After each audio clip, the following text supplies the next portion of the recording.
चलो देखो, हम लोगों ने एक्सरसाइज 3.1 सारा कर लिया, इंट्रो पार्ट भी कर लिया और एग्जाम्पल भी और सॉल्यूशन। ठीक, आज देखेंगे 3.2, केवल इंट्रो पार्ट कवर करेंगे इस वीडियो में और एग्जाम्पल सारे कवर कर दे। ठीक है। अच्छा, अभी तक हम लोगों ने जो linear equation in two variable थे उनको ग्राफिकली सॉल्व किया था। ठीक, अब उनको एल्जेब्रिकली सॉल्व करेंगे। एक्स और वाई की जो वैल्यू निकालो तो उसके मेथड्स होते हैं। एक मेथड है सब्स्टिट्यूशन मेथड, एक एलिमिनेशन पढ़ेंगे अभी आगे, एक क्रॉस मल्टीप्लिकेशन था जो कि सिलेबस से हट चुका है, पढ़ लेंगे बाद में। तो प्रॉब्लम याद है कि सर जब ग्राफिकली मेथड था तो ये एल्जेब्रिकली क्यों आया ना।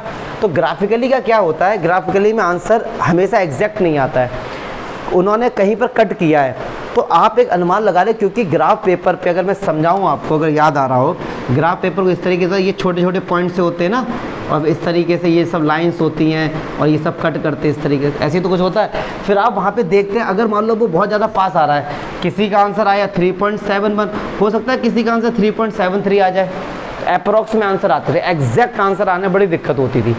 ठीक है, तो फिर उन लोगों ने सोचा ऐसा कि यार आंसर एकदम करेक्ट नहीं आ रहा है, इसके लिए अब एल्जेब्रिकली मेथड लेके आते हैं। तो पहला मेथड है, इसका नाम है सब्स्टिट्यूशन मेथड।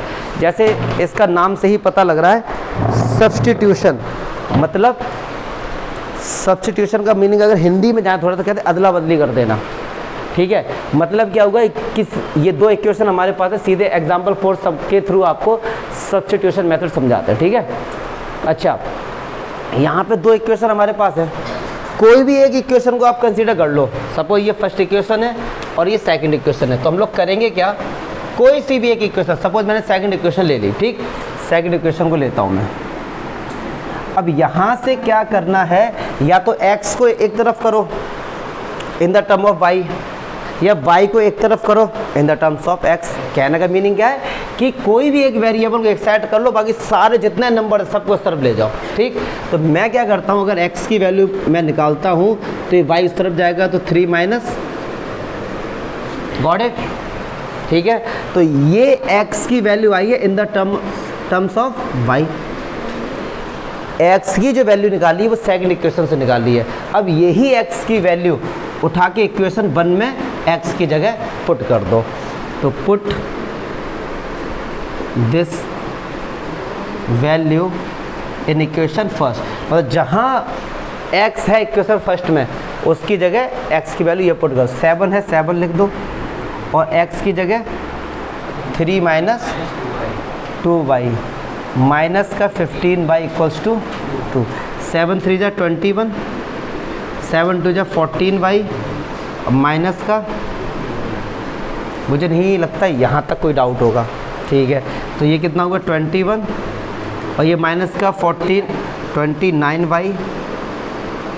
ठीक, अब ये उस तरफ जाएगा, तो माइनस का 29y equals to 2 minus 21, minus का 29y इक्वल्स टू माइनस का 19, माइनस से माइनस कैंसिल, और y इक्वल्स टू 19/20। क्लियर है। अब एक बात सुनो, ये हमारे पास y का आंसर आ गया। इमेजिन करो अगर यही y का आंसर ग्राफिकली आप करते, सोचो कितना पॉइंट में जाएगा, समझ ना, 0.6 से 7 के आसपास जाएगा ये। अगर इसे आप ग्राफिकली बनाते, हो सकता है किसी का 0.7 आता, क्योंकि वो सब अप्रॉक्स में बता पाते ना, तो ये एग्जैक्ट आंसर आया। अच्छा, ये हमारे पास निकल के आया y का आंसर। ये y की वैल्यू उठा के हम या तो इसमें पुट कर दो, या इक्वेशन 1 में पुट कर दो, या इक्वेशन 2 में, किसी में भी पुट कर सकते हो। तो नॉर्मली मैं इस वाली इक्वेशन का नाम देता हूँ a, तो a में पुट कर देता हूँ, तो मैं करता हूँ put this value in equation a। तो a में जहाँ y है उसकी जगह ये, तो x is equals to 3 minus 2, और y की वैल्यू क्या है 19/29। क्लियर है। 2 का मल्टीप्लाई ऊपर ही होगा। अच्छा, एलसीएम कितना आया 29। अब 29 का 3 में मल्टीप्लाई करो 87। देखते रहना कैलकुलेशन वगैरह यार।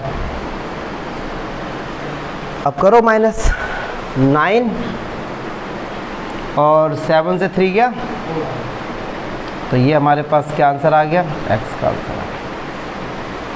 कोई दिक्कत? कहने का मीनिंग है किसी भी एक इक्वेशन को सिलेक्ट करो, वहाँ से x की एक बार चेक कर लो आंसर, एग्जाम्पल ही तो है, चेक कर लो कोई भी एक बार आंसर ठीक आ रहा है या सही है एक बार, क्योंकि कैलकुलेशन है ना, अगर गलत तो होना नहीं चाहिए, अगर है भी गलत तो कैलकुलेशन है, ठीक है ना। चलो तो क्या किया फाइनली देखते हैं, किसी भी एक इक्वेशन को सिलेक्ट करो जो आपको अच्छी लगे, उसमें से x या y को एक तरफ करो, बाकी सब एक तरफ करो, ठीक। सपोज मैंने सेकंड इक्वेशन को लिया, अब ये x की वैल्यू सब्स्टिट्यूट कर दो सेकंड इक्वेशन में, अगर फर्स्ट से x निकाला है तो सेकंड वाले x में पुट करना, ऐसा नहीं है फर्स्ट से निकाला फर्स्ट में ही कर दिया, तो ये इक्वेशन निकल के आ जाएगी फिर, तो आप 3 बराबर 3 प्रूफ कर दोगे फिर, ठीक है। तो ये x निकल के आ गया और फिर x की वैल्यू पुट कर दी, y आ गया, y की पुट कर दी x, वॉट एवर। क्लियर है, डाउट बताओ, पक्की बात है। चलिए अब एग्जाम्पल 5 देखते हैं, ये क्या बोल रहा है। ये जो आफ्ताब वाला क्वेश्चन है, ये आपका जो पुरानी बुक थी उसमें एक्सरसाइज 3.1 का क्वेश्चन है ये, जो कि आपके सिलेबस से हटा दी गई है, बट क्वेश्चन रखे उन्होंने, ठीक। तो चलो देखते हैं। अच्छा यहाँ पर क्या था, इक्वेशन गिवन थी, यहाँ इक्वेशन बनानी, बस इतना ही अंतर है। तो ये पूरा क्लास 8th की याद दिलाएगा, देखते हैं कैसे। कह रहे हैं Aftab tales his daughter, Aftab अपनी लड़की से कहता है क्या कि 7 years ago, आज से 7 साल पहले, I was 7 times to you as old as you, मतलब आज से 7 साल पहले मैं तुम्हारी एज का 7 टाइम्स था, 7 गुना था।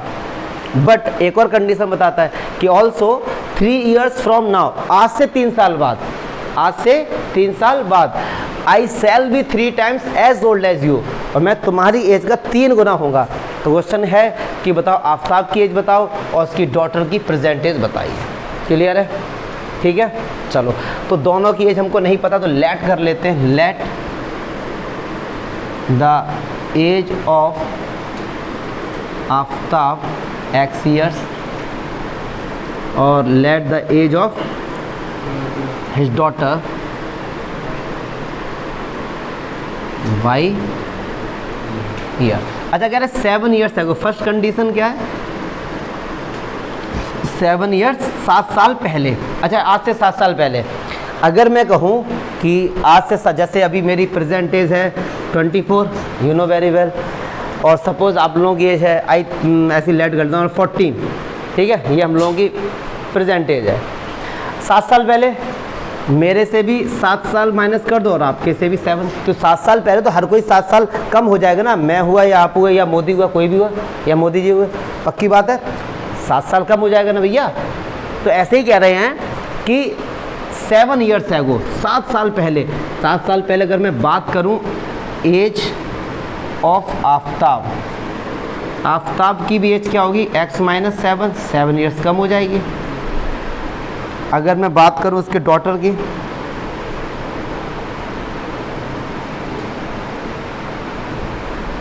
पक्की बात है, क्लियर है। अच्छा फिर कह रहे हैं 7 years ago I was 7 times to you, पिताजी कह रहे हैं कि मैं आपसे 7 गुना बड़ा था। 7 टाइम्स, टाइम्स का मतलब क्या होता है भैया, मल्टीप्लाई, लेकिन बड़े कौन है, पिताजी, मल्टीप्लाई किस में होगा, बेटी में, क्योंकि हमको दोनों की एज क्या करना, बराबर करना है। तो पिताजी की एज क्या है x - 7 और बेटी की एज क्या है y - 7, आंख बंद करके दोनों को बराबर पुट कर दो। लेकिन क्या ऐसा पॉसिबल है कि पिताजी की एज और बेटी की एज बराबर होगी, इम्पॉसिबल। तो कह रहे हैं पिताजी कह रहे हैं कि मैं तुम्हें 7 टाइम्स बड़ा था, 7 टाइम्स बड़े कौन थे, पिताजी, तो 7 का मल्टीप्लाई किस में करना पड़ेगा, डॉटर की एज में, तभी तो दोनों बराबर होंगे ना।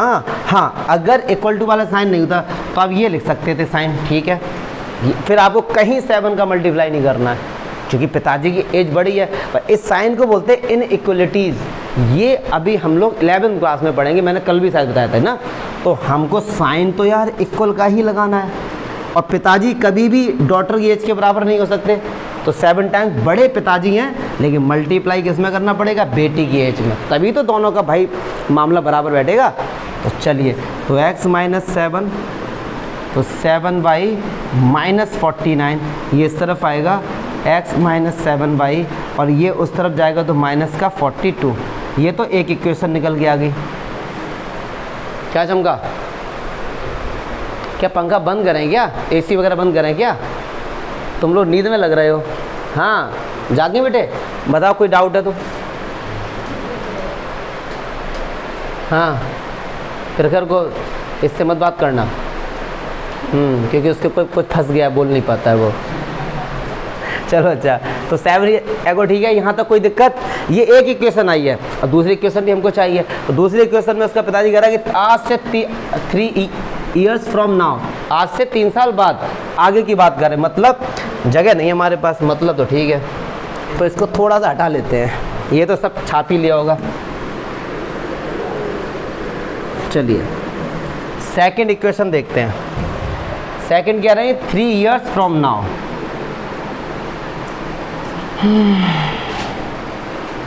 3 साल बाद, 3 साल बाद जो पिताजी की एज होगी उनके, वो क्या होगी x+3। यहीं पे आगे थोड़े से कुछ बच्चे कंफ्यूज होते हैं, तो आपकी कन्फ्यूजन समझ लो। 3 ईयर्स फ्रॉम नाउ, आज से 3 साल बाद, ठीक। 3 साल बाद का मतलब 3 ऐड कर दो। तो बहुत से बच्चे सोचते हैं कि सर अभी उनकी एज x-7 थी, तो आप इसमें 3 ऐड करो ना, आप प्रेजेंट एज में क्यों ऐड कर रहे हो।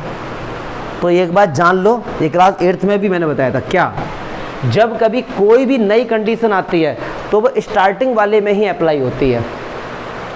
ये कंडीशन तो ये एक कंडीशन है ना कि 7 साल पहले, ये दूसरी कंडीशन है, तो दूसरी कंडीशन होगी प्रेजेंट एज से ही अप्लाई।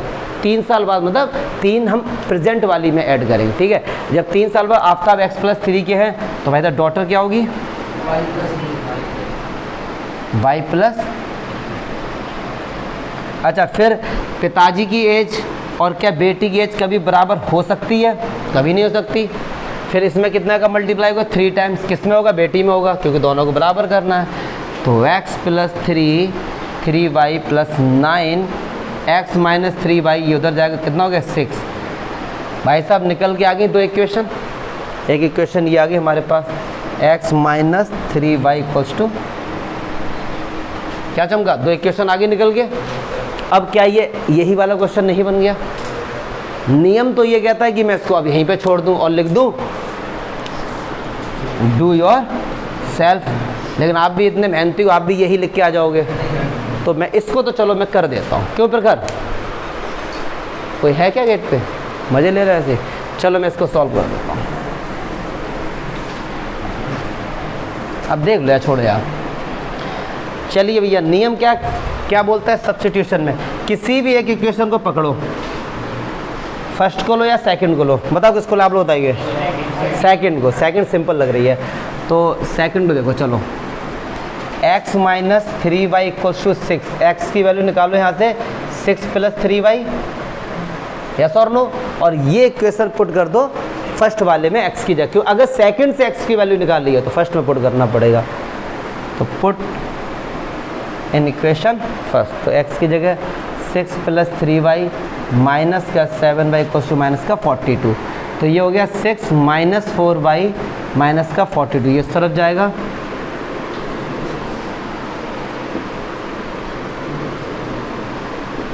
माइनस का 40। भाई लड़की की एज 12 साल आ गई। लड़की की एज क्या होगी? हमको पिताजी की भी फाइंड करनी है। यहाँ पुट कर दो, इक्वेशन ए में पुट कर दो, 1 में कर दो, कहीं भी कर दो। जहाँ यहाँ y दिख रहा है तो x = 6 + 3y, तो कुछ नहीं करना, y की जगह 12 पुट कर दो। तो 12 × 36, 36 में छोड़ो 42 ईयर्स। पिताजी हैं 42 के और लड़की 12 के।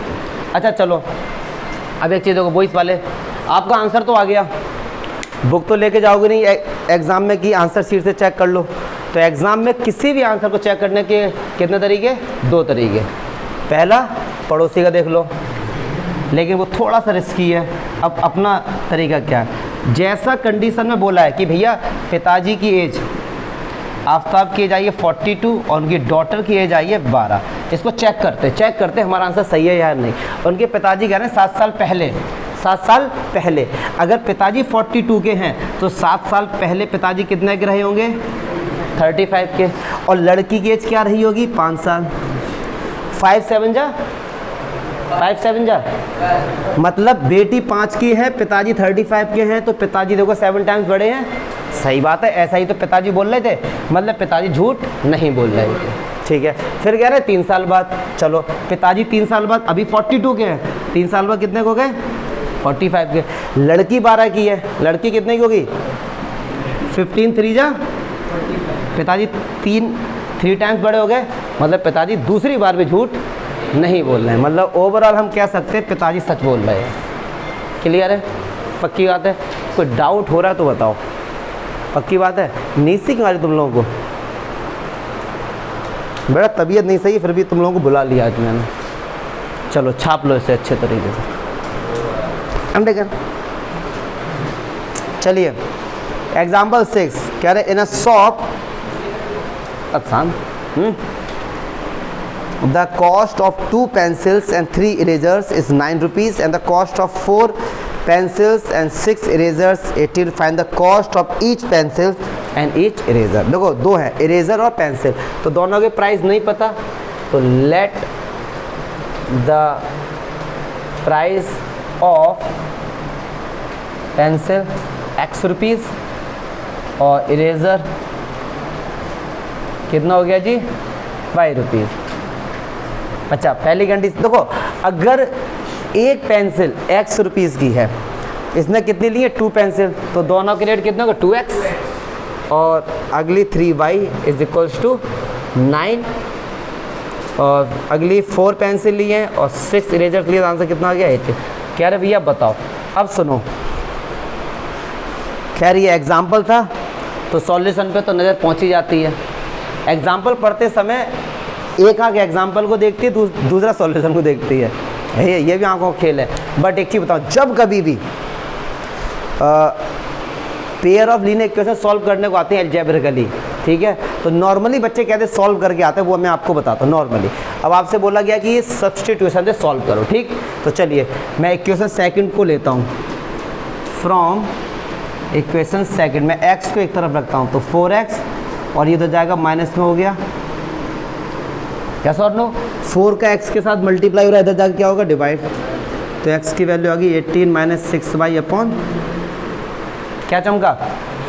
ठीक है। अब ये जो x की वैल्यू है हमने निकाली सेकंड इक्वेशन से, पुट किस में करना है?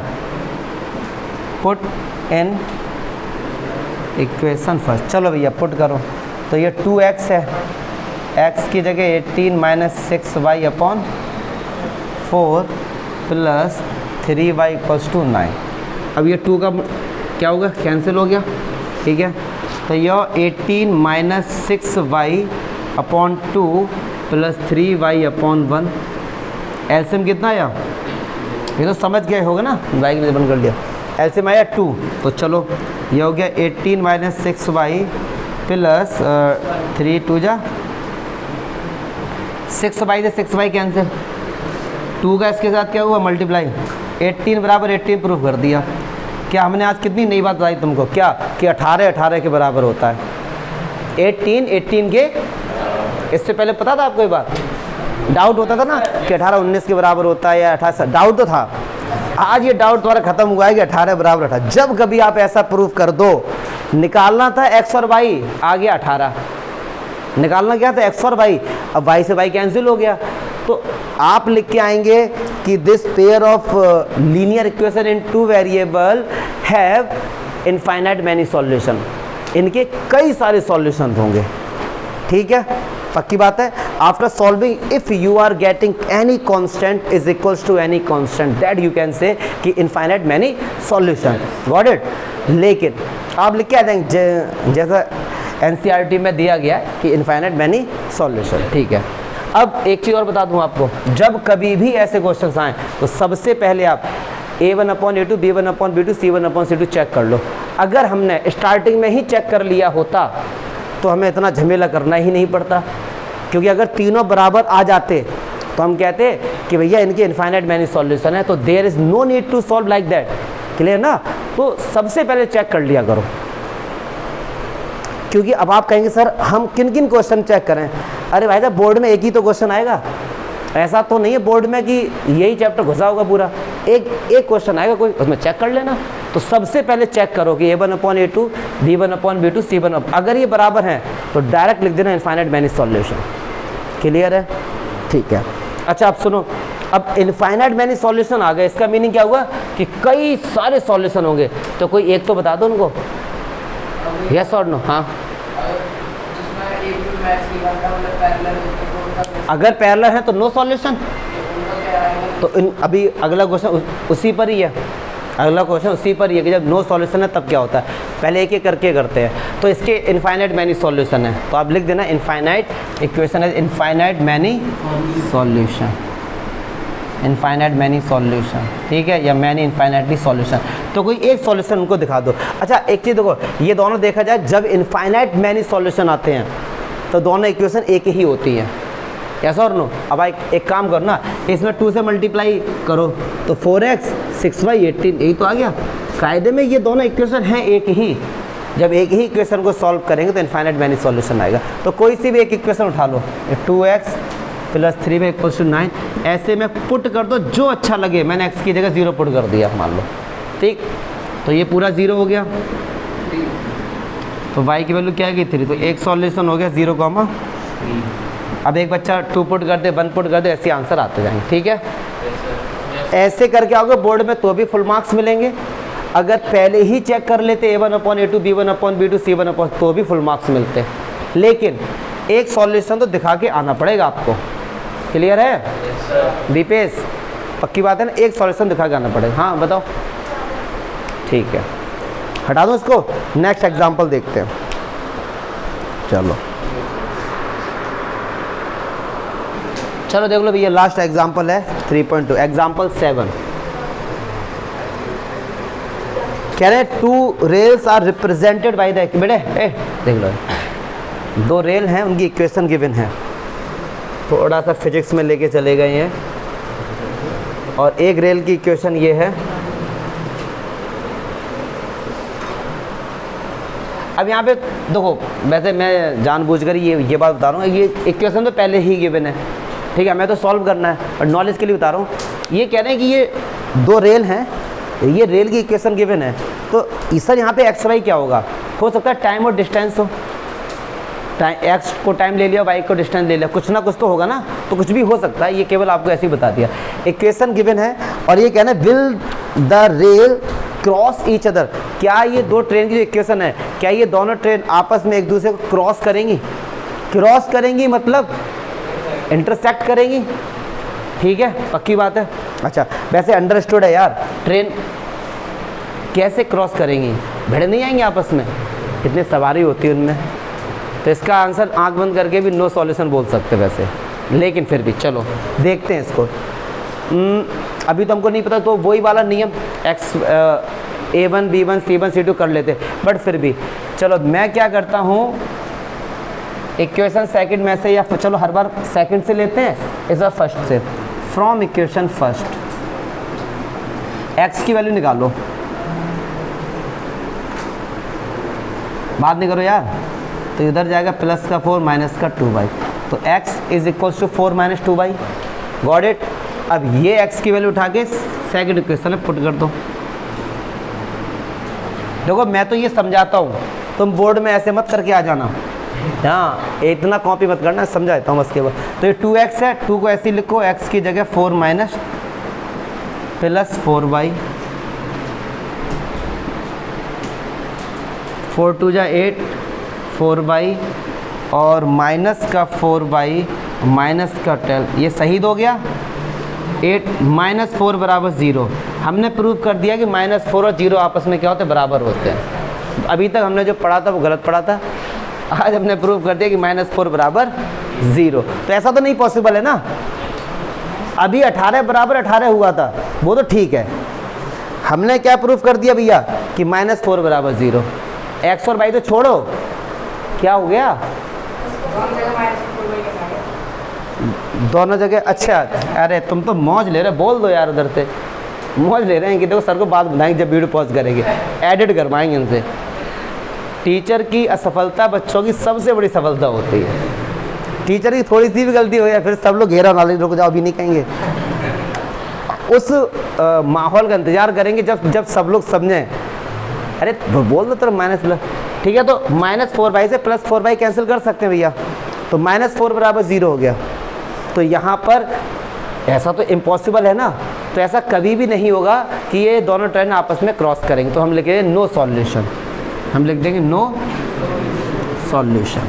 There is no value of X and Y exist. Please अब सुनो, अगर आप a1/a2 b1/b2 c1/c2 से करते तो ये निकल के आता a1/a2 b1/b2 does not equals to, तो हम कह देते हैं भैया ये लाइन ये ट्रेन कभी भी कट नहीं करेंगी, ये ट्रेन्स क्या हैं, पैरेलल हैं। क्या हैं ये, पैरेलल हैं, तो कभी भी क्रॉस नहीं करेंगे। क्या चमका, तो इतना सॉल्व करना नहीं पड़ता, -4 को 0 के बराबर प्रूफ नहीं करना पड़ता।